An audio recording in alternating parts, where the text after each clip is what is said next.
we ultimately traded for James Harden, but we had made attempts to trade for multiple people before that, and they just didn't work out. We ended up getting the best of all of those in James. That doesn't always happen.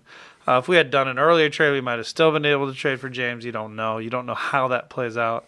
But the reality is, I think you have to be not super picky in that. Like, if you're going to go that route of never, dipping below 500 and having a bad year to pick a high pick, as a corollary to that, you can't be super picky on your trades that you're going to attempt, and you have to take on some variance and some risk in it. And even the James Harden trade, obviously we were thrilled to do it, but if you look at the time, it was like 40% of the people thought that we didn't get the better end of that trade. People thought he was just an off the bench scorer, that Durant and Westbrook were the ones that really set the environment that allowed him to be successful. And he was obviously even better than we thought, but we thought he was very good, and he ended up being better. And it's obviously then his relationship that we've had with him to build a team around him since then has been really the key to our success.